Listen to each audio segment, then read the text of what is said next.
एक बार की बात है, गौतम बुद्ध जी अपने सभी शिष्यों को जीवन की गहराइयों के बारे में बता रहे थे। तभी उनके एक शिष्य ने उनसे पूछा, गुरुजी, मेरे मन में एक सवाल पैदा हो रहा है। महात्मा बुद्ध जी मुस्कुराए और उन्होंने शिष्य से कहा कि बेटा, पूछो, तुम्हारे मन में कौन सा प्रश्न पैदा हो रहा है। फिर शिष्य ने कहा कि हे गुरुदेव, मैं जानना चाहता हूं कि मनुष्य गरीबी के कारण बहुत लाचार रहता है। मनुष्य को गरीबी के कारण अपने परिवार का पालन पोषण करने में भी बहुत परेशानी आती है। मनुष्य को अपनी गरीबी दूर करने का क्या कोई भी उपाय नहीं है? और क्या कारण है जिस वजह से कुछ मनुष्य हमेशा गरीब ही रहते हैं? तब महात्मा बुद्ध जी ने अपने शिष्य से कहा कि बेटा, आज तुमने सारे मनुष्य जाति के लिए बहुत ही अद्भुत सवाल किया है। इस सवाल का उत्तर मैं तुम्हें एक बहुत ही प्राचीन एवं अद्भुत कहानी से देता हूं। इस कहानी को ध्यान से अंत तक अवश्य सुनना। फिर महात्मा बुद्ध जी कहते हैं कि एक गांव में एक बहुत ही गरीब ब्राह्मण रहता था और उसके घर में एक विशाल पीपल का वृक्ष था। उस वृक्ष पर एक मोर मोरनी का जोड़ा रहता था। वह दोनों मोर और मोरनी बहुत ही बुद्धिमान थे और वह ब्राह्मण भी बड़ा ही सीधा साधा और सच्चा इंसान था।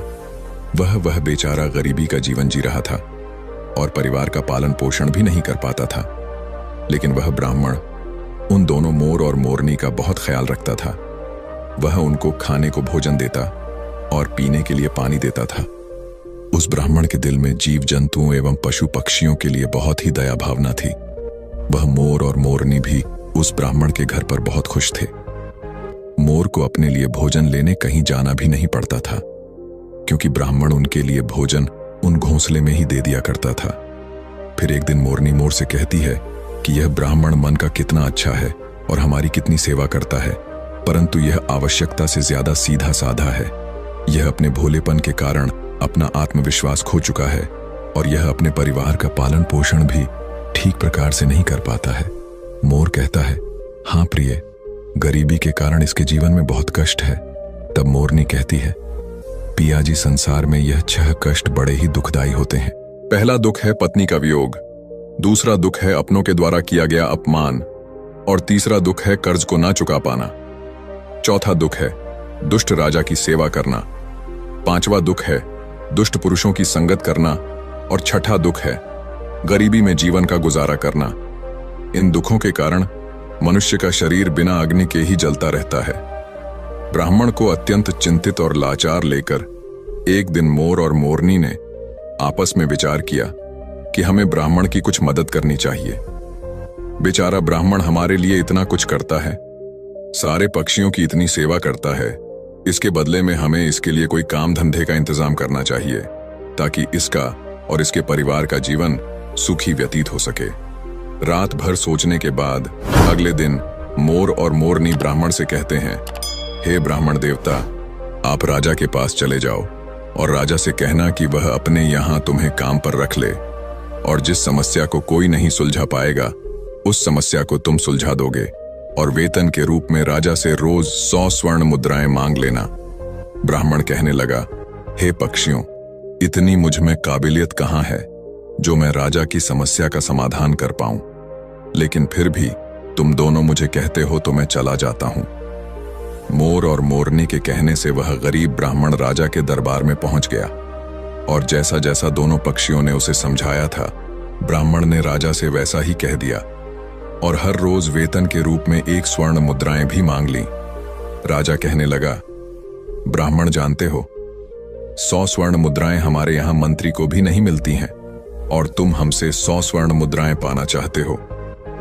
ब्राह्मण ने सिर झुकाकर उत्तर दिया, हाँ महाराज, 100 स्वर्ण मुद्राएं से कम नहीं लूंगा। उधर मंत्री ने ब्राह्मण को देखा कि उसका रंग सांवला है, शरीर बहुत कमजोर है, मैले कुचले फटे पुराने वस्त्र हैं, सिर पर फटी हुई पगड़ी बंधी हुई है। उसका चेहरा बता रहा था कि वह ब्राह्मण बहुत ही गरीब है। फिर भी मंत्री को न जाने क्या सूझी। उसने राजा से कहा, महाराज, इसे आप 100 स्वर्ण मुद्राएं वेतन में रख लीजिए। यह ब्राह्मण गरीब तो है, पर जब 100 स्वर्ण मुद्राएं से कम में नहीं मान रहा है तो इसमें कोई ना कोई काबिलियत जरूर होगी। राजा बोला, मंत्री जी, यदि मैं इसे 100 स्वर्ण मुद्राएं देकर काम में रख लूंगा तो क्या दूसरों के साथ अन्याय नहीं होगा? हमारे पुराने दरबारी भी इतने रुपए नहीं पाते हैं। मंत्री ने कहा, महाराज ब्राह्मण, यदि 100 स्वर्ण मुद्राएं पाने की जिद कर रहा है तो जरूर कोई ना कोई विशेष बात तो इसमें होगी। आप इसके चेहरे को देखकर किसी निष्कर्ष पर मत पहुंचना। मंत्री के बार बार आग्रह करने पर राजा ने ब्राह्मण को अपने यहां पर रख लिया। फिर शाम को राजा ने उस ब्राह्मण को 100 स्वर्ण मुद्राएं दे दी। 100 स्वर्ण मुद्राएं लेकर वह ब्राह्मण अपने घर आया और वह मुद्राएं उसने अपनी पत्नी के हाथ में थमा दी। उसकी पत्नी ने आज पहली बार इतना धन एक साथ देखा था। उसकी आंखें फटी की फटी रह गईं और कहने लगी, आप इतनी स्वर्ण मुद्राएं कहां से लाए हो? ब्राह्मण ने कहा, देखो, डरने की कोई आवश्यकता नहीं है। मैं यह मुद्राएं कहीं से चुरा कर नहीं लाया हूं। मैं इन दोनों मोर और मोरनी के कहने से आज राजा के दरबार में गया था और राजा से 100 स्वर्ण मुद्राएं वेतन रोज पाने वाला काम मांग लिया। फिर मंत्री जी की सिफारिश पर राजा ने मुझे काम पर रख लिया। लेकिन मैं यह सोचकर हैरान हूं कि राजा ने रख तो लिया, परंतु कभी कोई ऐसा काम आ गया तो मैं उसे हल कैसे करूंगा? तभी मोर ने हंसते हुए कहा, ब्राह्मण देवता घबराइए मत, देने वाला तो ईश्वर है। जब वह देता है तो छप्पर फाड़ कर देता है। जब उसने दिया है तो समाधान भी वही बताएगा। आज ब्राह्मण को उन दोनों मोर और मोरनी के फैसले पर बहुत खुशी हो रही थी। अब तो हर रोज ब्राह्मण को राजा के दरबार से 100 स्वर्ण मुद्राएं मिलने लगी। ब्राह्मण हर रोज मुद्राओं लाकर अपनी पत्नी को दे दिया करता था। ब्राह्मण की पत्नी ने पहले तो उन मुद्राओं से अपनी रोजमर्रा की जरूरत को पूरा किया और बचे हुए पैसों को ब्राह्मण और ब्राह्मणी ने मोर और मोरनी को दे दिया और कहा कि इन मुद्राओं पर तुम्हारा भी अधिकार है। फिर उन स्वर्ण मुद्राओं को मोर और मोरनी परोपकार के कार्यों में लगाने लगे।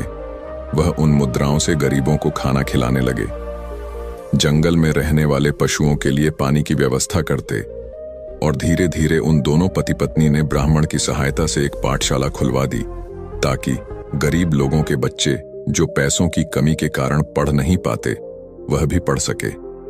अक्सर बहुत से गरीब बच्चों का भविष्य भी गरीबी के कारण सिमट कर रह जाता है। उनके अंदर की उठने वाली योग्यता को धन ना होने के कारण पंख नहीं मिल पाते, इसलिए योग्य होने पर भी वे लोग बस लाचार और बेबस बनकर रह जाते हैं। मोर और मोरनी ने उन रुपयों से नगर के हर एक गरीब और बेबस की सहायता की। उधर राजमहल में ब्राह्मण को देखकर दूसरे दरबारी उससे जलने लगे। वे हमेशा सोचते रहते थे कि मंत्री की मूर्खता के कारण यह ब्राह्मण रोज 100 स्वर्ण मुद्राएं ले जाता है और राजा साहब ने अभी तक इससे कोई भी 100 स्वर्ण मुद्राओं वाला काम भी नहीं करवाया। फिर एक दिन ऐसा हुआ कि उस ब्राह्मण की परीक्षा का समय भी आ गया। राजा के दरबार में एक दूसरे देश के राजा का दूत आया और उसने कहा, महाराज, यदि आप हमारे 2 प्रश्नों का सही सही उत्तर देंगे तो हमारे राजा आपको हमारा आधा राज्य दे देंगे, नहीं तो आपको अपना आधा राज्य देना पड़ेगा। और यदि आपने उनके इस प्रस्ताव को ठुकराया तो वह आप पर आक्रमण कर देंगे। उस दूत की बात सुनकर राजा बड़ी चिंता में पड़ गया कि अगर दूसरे राजा की बात नहीं मानी तो व्यर्थ में ही रक्तपात होगा। फिर यह सोचकर राजा ने दूत से कहा कि तुम अपने राजा के दोनों प्रश्न हमें बताओ। इतना कहते ही दूत ने एक पालकी मंगवाई। उस पालकी में 3 मूर्तियां रखी हुई थीं। वह तीनों मूर्तियां संगमरमर के पत्थरों से बनी हुई थीं और तीनों मूर्तियां देखने में बिल्कुल एक जैसी लगती थीं। दूत ने कहा, महाराज, हमारे महाराज का पहला प्रश्न है कि इन तीनों मूर्तियों में श्रेष्ठ मूर्ति कौन सी है? यह सुनकर राजा और समस्त दरबारी सोच में पड़ गए।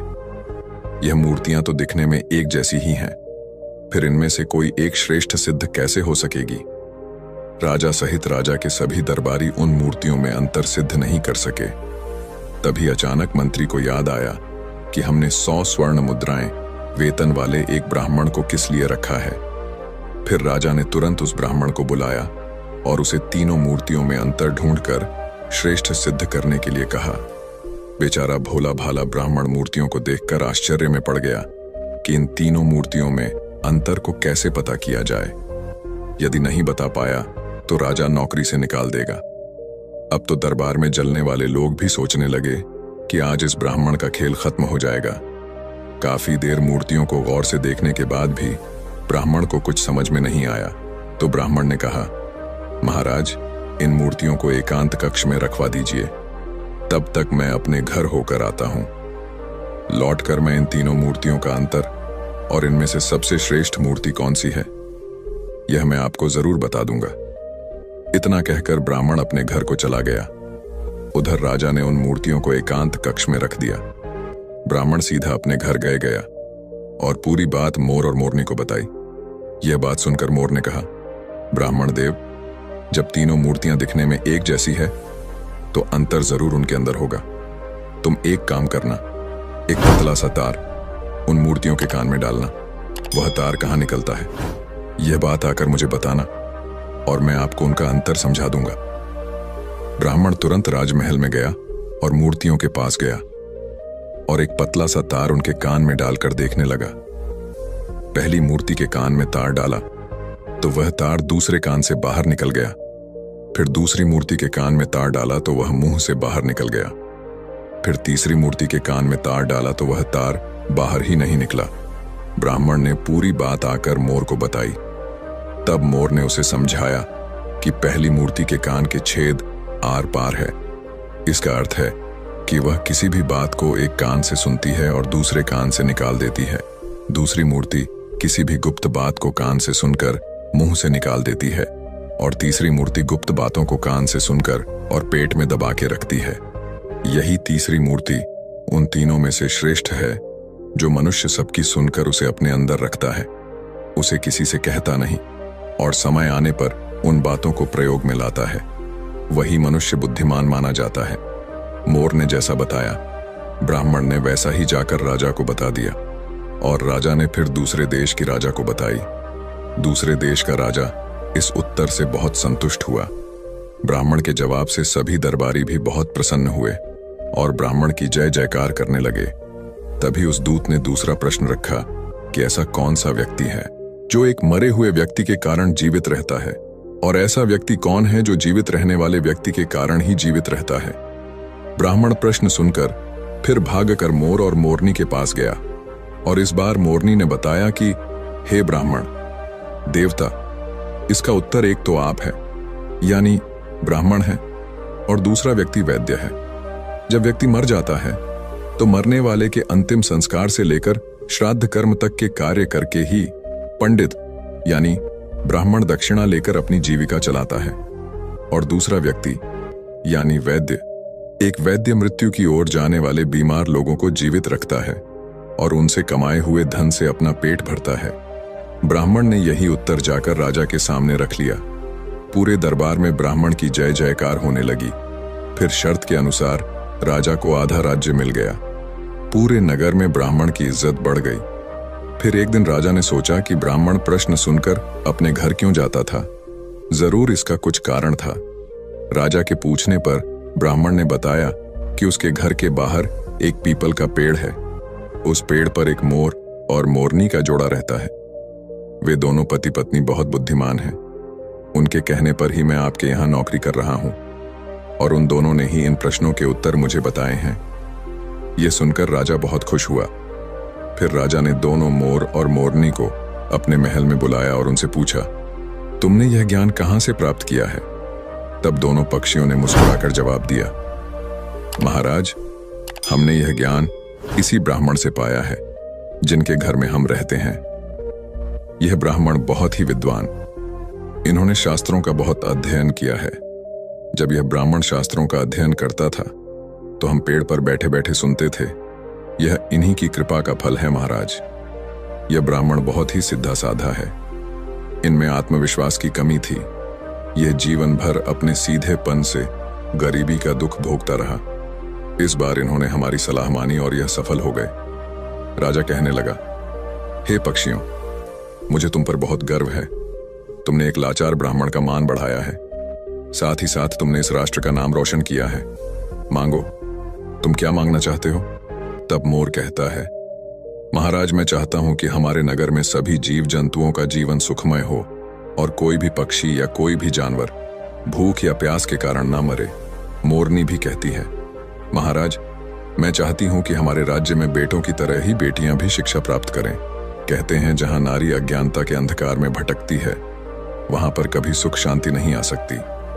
नारी अपनी संतान की गुरु होती है। यदि वह शिक्षित होगी तो उसकी संतान भी शिक्षित होगी। मोर और मोरनी के कहने पर राजा ने अपने राज्य में नारी शिक्षा और जीव जंतुओं की सेवा को बहुत अधिक बढ़ावा दिया। दोस्तों, कहानी का अंत करते हुए महात्मा बुद्ध जी कहते हैं कि जिस प्रकार सुंदर से सुंदर फूल भी बिना सुगंध के व्यर्थ है, उसी प्रकार मनुष्य चाहे कितना ही रूपवान हो, बलवान हो, बड़े कुल में पैदा हुआ हो, विद्या के बिना और जीव जंतुओं के प्रति दया के बिना सब व्यर्थ है। फिर महात्मा बुद्ध जी अपने शिष्य से कहते हैं कि गरीबी को दूर करने के लिए किसी भी व्यक्ति को शिक्षित होना बहुत आवश्यक है और हर व्यक्ति को आत्मविश्वास से भरपूर होना भी बहुत जरूरी है। उम्मीद करते हैं दोस्तों, गरीबी सिर्फ एक आर्थिक स्थिति नहीं है, बल्कि यह हमारे सोचने के तरीके और हमारे कार्यों का परिणाम है। अगर हम अपनी सोच को सकारात्मक रखें और सही दिशा में मेहनत करें, तो हम भी अपनी गरीबी को दूर कर सकते हैं। तो दोस्तों, याद रखें कि आपकी किस्मत आपके हाथ में है। यदि आप आज से ही सही कदम उठाएंगे, तो गरीबी कभी भी आपकी जिंदगी का हिस्सा नहीं बनेगी। क्या आप तैयार हैं अपने जीवन में बदलाव लाने के लिए? आज ही शुरुआत करें और देखें कि कैसे आपका जीवन बदलता है। अगले दिन रोहन उस महात्मा से मिलने के लिए निकल गया। वह पहुंचकर रोहन ने देखा कि महात्मा अपने आश्रम में कुछ लोगों को उपदेश दे रहे थे। तभी रोहन ने महात्मा को प्रणाम किया और कहा, गुरुदेव, मेरे मन में एक प्रश्न उठ रहा है। महात्मा ने कहा, भंते ने संकोच होकर पूछो, आपके मन में वह कौन सा प्रश्न उठ रहा है? तब रोहन ने कहा, गुरुदेव, मैं यह जानना चाहता हूं कि कुत्ते को एक टुकड़ा रोटी खिलाने से मनुष्य को कौन सा फल मिलता है। तभी महात्मा ने बताया, अगर मनुष्य कुत्ते को रोटी खिलाने के 8 फायदे जान जाए तो कभी दुखी नहीं होगा। भंते, कुत्ते को एक टुकड़ा रोटी खिलाने से मनुष्य को 8 फायदे होते हैं, तथा जो भी मनुष्य इन फायदों के बारे में जान जाता है, उसका जीवन धन्य हो जाता है और उसको जीवन में कभी दुखों का सामना नहीं करना पड़ता है।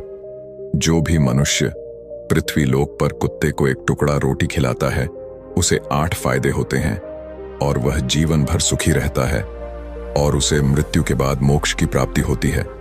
महात्मा ने कहा, भंते, तुम्हें एक कहानी सुनाता हूं, ध्यान से सुनना, फिर तुम्हें सब पता चल जाएगा। एक समय की बात है, एक काले रंग का कुत्ता था। वह बहुत ही लाचार था और भूखा प्यासा था। वह गांव में सभी के घर घर जाता था, परंतु उसे कोई भी व्यक्ति रोटी का एक टुकड़ा भी नहीं देता था। वह भूख के मारे इधर उधर घूमता रहता।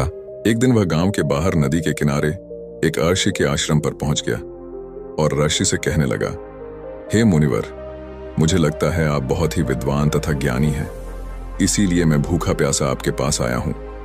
कृपा करके आप मुझे एक टुकड़ा रोटी का दे दीजिए, जिसे मैं खाकर अपनी भूख को शांत कर लूं। तभी वह ऋषि कहते हैं, हे स्वान, क्या तुम्हें गांव में एक टुकड़ा रोटी का किसी ने नहीं दिया जिसे तुम खाकर अपनी भूख मिटा सको? वह कुत्ता ऋषि से कहता है, हे मुनिवर, मैं आपको क्या बताऊं, आप मेरी बातों पर विश्वास नहीं करोगे। तभी वह ऋषि कहते हैं, स्वान, तो बताओ, तुम्हारी बातों पर मैं विश्वास अवश्य करूंगा। मुझे तुम बहुत ही लाचार दिखाई पड़ते हो। तभी वह कुत्ता कहता है, ठीक है मुनिवर, मैं आपको अपनी बीती बताता हूं। कुत्ता मुनिवर से कहता है, हे मुनिवर, दुनिया के लोगों, हम पर रहम करो। हमारा कोई घर नहीं होता है, कोई आसरा नहीं होता है, कमाकर खाना हमें नहीं आता है, हमें वस्त्र भी पहनने का ज्ञान नहीं है, इसीलिए सर्दी, गर्मी और बरसात में हम ऐसे ही घूमते रहते हैं। हमें पढ़ना लिखना भी नहीं आता। मुनिवर, आपकी तरह हमें अनुशासन नहीं आता, हमें आपकी तरह बोलना नहीं आता। यह हमारा दुर्भाग्य ही समझिए, परंतु हमें आपकी तरह भूख भी लगती है। चोट लगने पर हमें आपकी तरह पीड़ा भी होती है। हमें आपकी तरह रोना भी आता है। बस इन्हीं 3 कामों में हम आपकी बराबरी करते हैं, इसीलिए हम पर दया दिखाइए, हमें और कष्ट मत दीजिए। ईश्वर ने तो हमें वैसे भी कष्ट देकर ही भेजा है, ऊपर से आप लोग हमें परेशान करते हैं। हम आपकी तरह मनुष्य नहीं हैं, हम पराधीन जीव हैं। जब हमारा जन्म हुआ, उस समय हमारे आंख कान बंद थे। कह नहीं सकते कि उस समय आपके जन्म पर जैसे नाच गाना होता है, बाजे बजते हैं, खुशी मनाई जाती है। हमारे जन्म पर भी यह सब हुआ होगा। हमारे जन्म पर किसने खुशी मनाई होगी? हम जिस बिछौना पर थे वह रुई का नरम तो था, सर्दी बिल्कुल नहीं लगती थी। मैं मन में सोच रहा था कि किसी बड़े घर में पैदा हुआ हूं, लेकिन जब हमारी आंख खुली तो मैंने देखा कि हमारी माँ, जिसे आप लोग कुतिया बोलते हो, वह अपने 5 बच्चों को छाती से चिपकाकर एक राह के ढेर में पड़ी थी। हम 5 भाई थे, बाकी 4 भाई तो लाल और भूरे रंग के थे। मैं अकेला ही काले रंग का था, सबसे छोटा मैं ही था, इसीलिए कमजोर था मेरी माँ। हम लोगों के पास कम ही आती थी, क्योंकि उसे भी अपने भोजन की व्यवस्था करनी पड़ती थी। यदि वह न खाती तो हमें दूध कहाँ से पिलाती। उस एक माँ पर हम 5 भाई निर्भर थे। वह बेचारी अपने भोजन के लिए इधर उधर दौड़ती रहती थी। कभी भोजन मिल भी जाता था, कभी नहीं भी मिलता था, लेकिन वह हमेशा हम 5 का बड़ा ख्याल रखती थी। आखिर वह हमारी माँ थी। वह रात भर जागकर गांव की रखवाली करती थी। किसी की मजाल नहीं थी कि कोई अनजाना आदमी बुरी नीयत से गांव की तरफ भी झांक जाए। दूसरे गांव के कुत्ते भी हमारी माँ के डर से गांव में नहीं आते थे। गांव के किसी किसान के खेत में कोई जानवर खड़ी फसल खाने आते तो हमारी माँ उसे दौड़कर भगा देती। गांव वालों के लिए इतना सब करने के बाद भी कोई मनुष्य तो हमारी माँ को भोजन तक नहीं देता था। भोजन के लिए हमारी माँ को मजबूर होकर छीना झपट्टी करनी पड़ती थी। कई बार तो लोग उसे लाठी डंडों से पीट कर भगा देते थे। बेचारी उस दिन भूखी प्यासी रहकर पेट की आग से जलती रहती थी। वह कहता है, हे मुनिवर, आखिर भूख तो हमें आपकी ही तरह लगती है। ऊपर से उसे अपने 5 बच्चों की चिंता भी लगी रहती थी। आखिर माँ जो थी, भूख उसे चैन से बैठने नहीं देती थी, और गांव वालों का भी उसे देखकर हृदय नहीं पसीजता था। तो बेबस होकर उन लोगों के घरों में मैं चोरी से घूम पड़ता था, और खाने की कोई चीज मिल जाती तो उसे खाकर अपने पेट की आग बुझा लेती थी। कई बार तो लोग उसे खाने की वस्तु ले जाते हुए देखते तो लाठी डंडे लेकर उसके पीछे पड़ जाते। कुछ निर्दय लोग तो कई बार उसे घर के अंदर बंद करके पीटते थे। हमारी माँ का बुरा हाल कर देते थे। फिर वह कुत्ता महात्मा से कहता है, हे मुनिवर, हमारी माँ ने क्या बिगाड़ा था? उसने सिर्फ अपने पेट के लिए भोजन ही तो चुराया था। चोरी करने का हमें कोई शौक नहीं है, पर पापी पेट हमें यह सब करने के लिए मजबूर कर देता है। एक दिन की बात है, बड़ी जोरदार बरसात हो रही थी। ओले पड़े थे, ठंडी हवा चल रही थी। उस ठंड में ठिठुरकर हमारे 3 भाई मर गए। उस दिन हमारी माँ बहुत रोई थी, लेकिन मनुष्य हमारी पीड़ा को नहीं समझा, क्योंकि उसके बच्चे थोड़े ही मरे थे। फिर वह कुत्ता कहता है, हे मुनिवर, अब हम सिर्फ 2 भाई रह गए थे। हमारी माँ हम दोनों की अच्छे से देखभाल करने लगी। फिर एक दिन उसी गांव में एक सेठ के घर पर दावत चल रही थी और अनेक प्रकार की मिठाइयां बन रही थीं। सेठ जी के घर काफी मेहमान आए हुए थे। हमारी माँ कुछ खाने की तलाश में बार बार उधर जाती, लेकिन लोग उसे दुत्कार कर भगा देते थे। किसी को उस पर इतना भी तरस नहीं आया कि एक रोटी उस बेचारी को खाने को फेंक दे। एक रोटी से उनका क्या बिगड़ जाता। मेरी माँ बार बार जाती और वहीं खड़ी खड़ी देखती रहती थी। सेठ जी के आंगन में दावत खाने का सिलसिला चालू हुआ।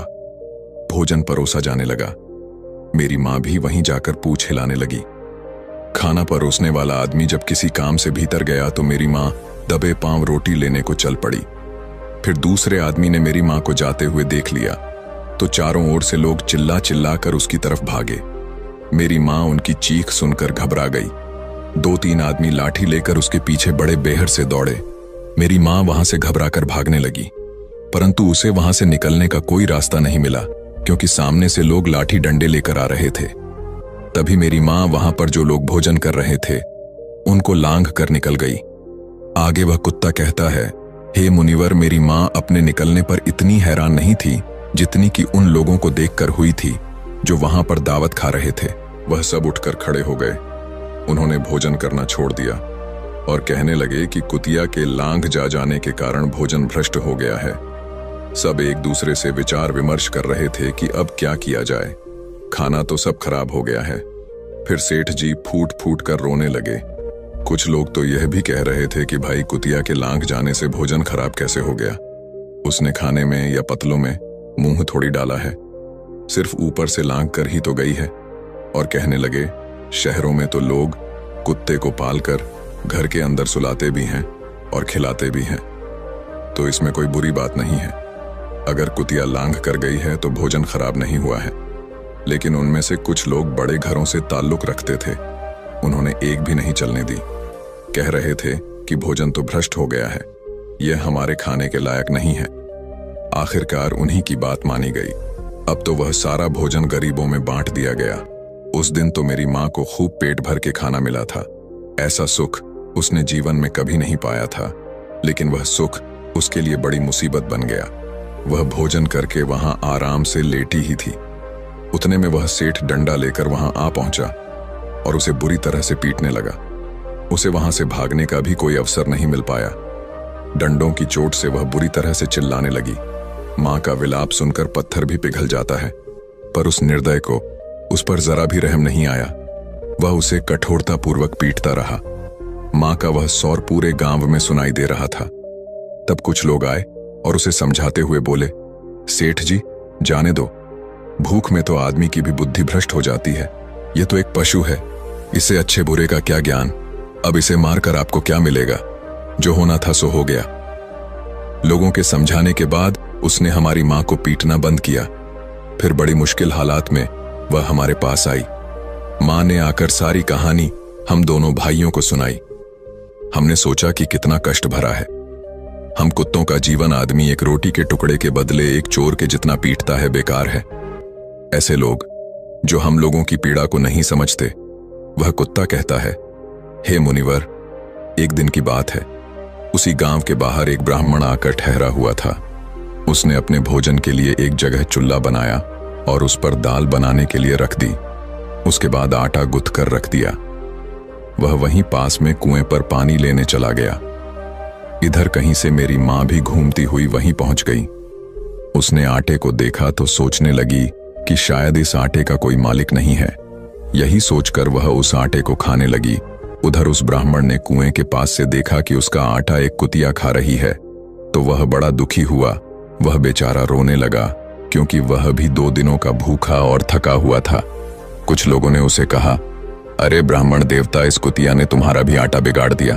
कल तो इसने ने सेठ जी की पूरी रसोई बिगाड़ कर रख दी। ब्राह्मण दुखी होता हुआ बोला, भाई मुझे क्या मालूम था, यह दुष्ट कुतिया मेरे आटे को खाने के लिए घात लगाए बैठी है।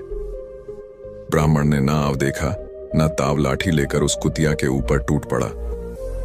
मां उस आटे को ठीक से खा भी नहीं पाई थी, पर उससे ज्यादा कि उस पर बरस गई। महीनों तक मेरी मां लड़खड़ाते हुई घूमती रही।